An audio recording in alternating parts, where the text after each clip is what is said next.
Hey guys, welcome to Most Craved. I'm Jenna Busch with Legion of Leia. I'm Silas Lesnick with ComingSoon.net. And I'm William Bibbiani with CraveOnline. There was no hey. There was no hey this week. Oh, say hey. All right. So we're talking about DC. We just got a new trailer for Batman v Superman: Dawn of Justice. That really needs to be shorter. We just had a really cool Let's call it reveal. V. V. All right. Yeah. That's a There was different already thing. a DC movie called V. The V stands for something else now. Versus. Versus. Let's just call it. Is it a court case? That's my thing. Like you only use V if it's a court case. Batman is suing Superman. We've got a film. They are in a court. There was a court. Good. Problem Wasn't solved. there in the trailer? We just got a really cool reveal on Supergirl. So there's a lot of stuff happening in the DC universe. But first, what did you guys think of the trailer? I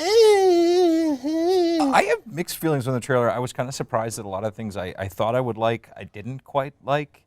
What did you think you would like that now you don't? Honestly, one of the things was Jesse Eisenberg. I was really, really excited for his take. And Me too. weirdly seeing it, it's exactly what I thought it would be, but the second he delivers lines, like, okay, that's sort of enough of that Lex Luthor for me. Yeah, please don't talk. Why can't we take? I realize they're going to try to treat him more seriously as a villain, and he's a scientist, and he's got his own company now, and all that's great. I'm sick of real estate obsessed Lex Luthor in our movies, but why does the Lex Luthor in the movies always have to be funny? Why does it always have to be like the funny Lex Luthor? The Gene Hackman comic relief Lex Luthor. Why do we always need that? I like funny villains. And I like that in Lex Luthor even. He's not necessarily a character that himself makes a lot of jokes, but he is a funny character. Yeah. I guess, I don't know, for me, my Lex Luthor is Clancy Brown in the old cartoon series. Uh-huh. That's the Lex Luthor that makes the most sense to me. He's funny, but it's more of a dry wit. He's actually a serious person. And I don't know, it's just like you've made Batman and Superman so serious that everyone else needs to compensate for them. And again, it's just, we haven't seen it yet. For all I know, it's going to be brilliant, but it looks annoying. It looks like it's going to get real cloying real fast. It feels very Social Network. I just don't. I don't know. It kind of bothers me. My big question is, why does Batman have a gun? It does bug me. That being said, I think that the Batman we're getting is the Frank Miller, super conservative, insane Batman. Yeah. And the moment in the trailer that I think is just perfect is Ben Affleck's sort of trying to smile but can't. Yeah. And that's Batman. He's a messed up, weird guy. It is stupid. It's even in Dark Knight Returns, Batman has his speech about why we don't use guns. And I've seen the argument online. I was like, right. oh, it's not a gun, it's a grenade launcher. And That's a worse gun. That's actually like yeah. Here's the thing. There's histories of these characters acting out of character, and I've seen lists online of here are all the times that Superman has killed somebody. It's happened more than once. Here's all the times that Batman has used a gun. But when you think about how many Batman stories there are, and the fact that you can think of maybe like a dozen times when he's technically had something like a gun, that's the majority of the character is behaving a very certain way. If you're going to change that, you're changing the fundamentals of the character.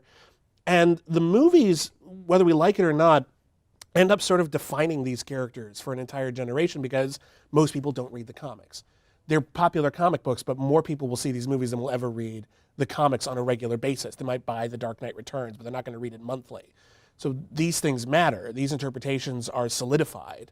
And if this is the Batman who is an ultra-conservative, who uses guns as long as they're extra explosive guns, I've always had sort of a problem with even Christopher Nolan's Batman, back to Batman Begins, when he's on the train with Ra's al Ghul, and he's like, I'm not going to kill you, but I don't have to save you. And it's like, I don't want to see a hero who's like, well, technically, I have my fingers behind my back, and I'm allowed to do this.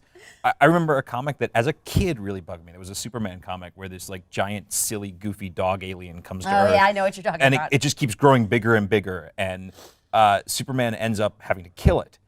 And then the explanation is like, oh, well, I actually found out that it's from another planet where it's born dead, so I'm allowed to.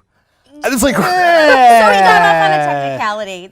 I don't understand that. And also, why do we have to give away everything in the trailer? Like, I don't. Well, we can't say for sure that it is giving away. They gave away the structure. Here's what they did. I don't know if they, that's true at all. you don't think Doomsday? You think Doomsday's at the beginning of the movie? Then I don't know. I don't know how dense this movie's going to be. There's been a lot of speculation that some of the things we've seen in the trailer, particularly what looks like parademons, is actually a dream sequence. Yeah. yeah. Zack Snyder makes very dense movies, and if you look at Watchmen, you could pack a Watchmen trailer with moments that really don't define what the story is. And yet That is definitely true about Watchmen. I don't know, but I feel like at the same time, Man of Steel is actually like if you don't worry about the minutia of the plot, like there's going to be that world engine thing. I don't care what the world engine thing. There's a big thing at the end. You can reduce it to very simple bullet points. And what I feel like what we've got here is here's what it looks like from the outside, from the trailer. Batman meets Superman. They disagree. Like every comic book where superheroes meet, that disagreement means they fight each other. And then there's a monster, and then they're like, oh, well, we should fight that monster instead because monster. And then they're like, well, I respect you now, and then we've moved on, and then maybe Superman dies. You know, maybe, but the trouble with that argument is you can't say that like it's going to be stereotypical because you think it looks stereotypical. It's a circular argument. This is how they're choosing to sell it, though. Is my point, is by making it look stereotypical. I just have to say I wasn't blown away by it. I just it didn't do the thing to me that it should have. And look, I didn't love Man of Steel. I mean that's no secret. I didn't hate it either. I had issues with it, but I'm willing to love this. I want to love it. It just didn't grab me. I don't know. I mean, of course, I love the moment of the reveal of Wonder Woman. I just maybe think, and maybe it's just me, but I don't know that they've earned the group superhero movie yet. I have this feeling, I have way more anticipation for individual Batman movie, individual Wonder Woman movie. But just there's something about shoving everything into this. It's how I felt about the second Avengers movie. Well, you look at the trailer. Even it makes it seem like Wonder Woman just randomly shows up.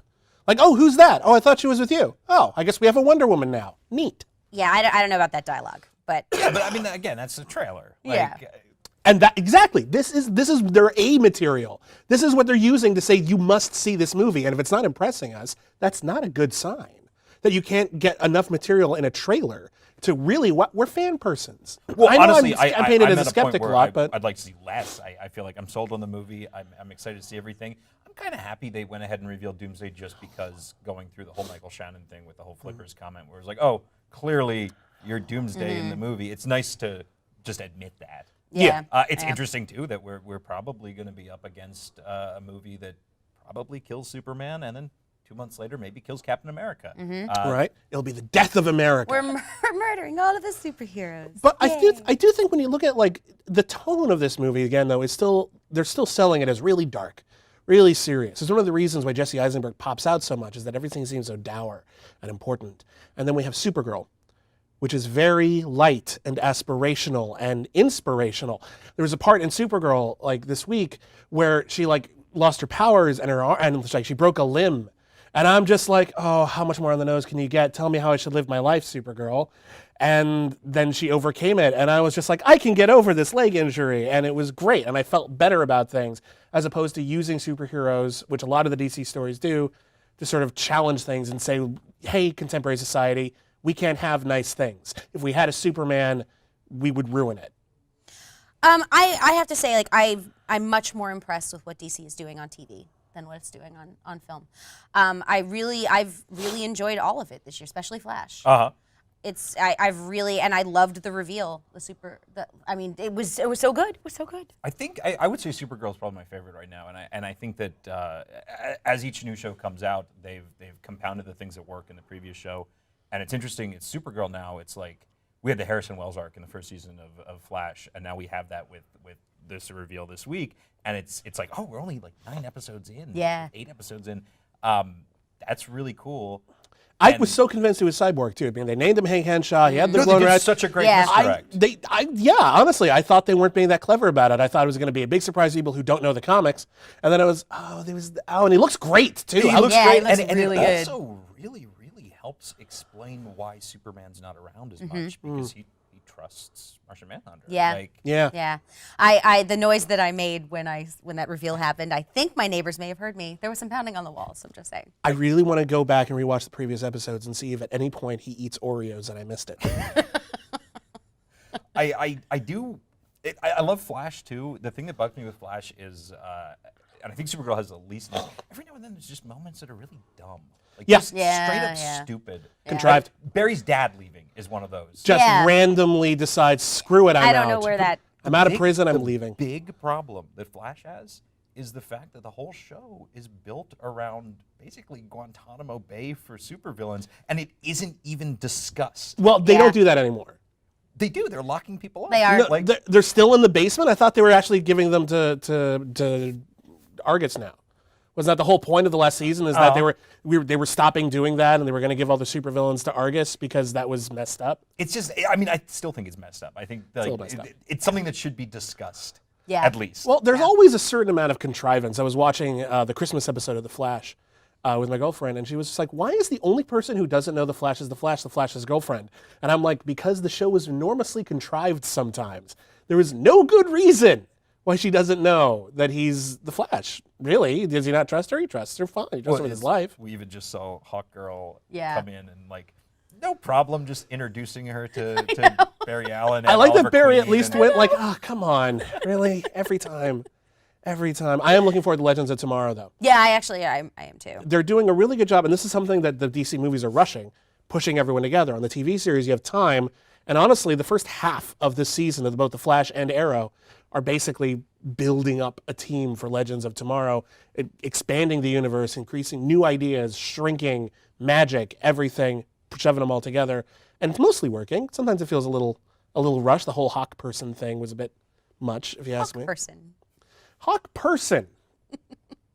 Anyway, what do you think of the whole DC stuff, guys? Gotham is. I really like Gotham. Actually, it's often its own corner, though. It's not really. It doesn't connect to anything. I don't know. I like that Gotham has a real level of craft to it, and it's sometimes darker than I personally like, but it is consistent and it's stylized. And I don't know, Ben Edlund is one of the main forces on it, and he's the guy that created The Tick, and he did episodes of Firefly and Angel, and I like that side of it. Yeah, no, it's very gothic and very big and almost camp a lot of times, but it feels a little different. But anyway, what do you think? What's your favorite DC show? What movies are you looking forward to? What'd you think of the trailer?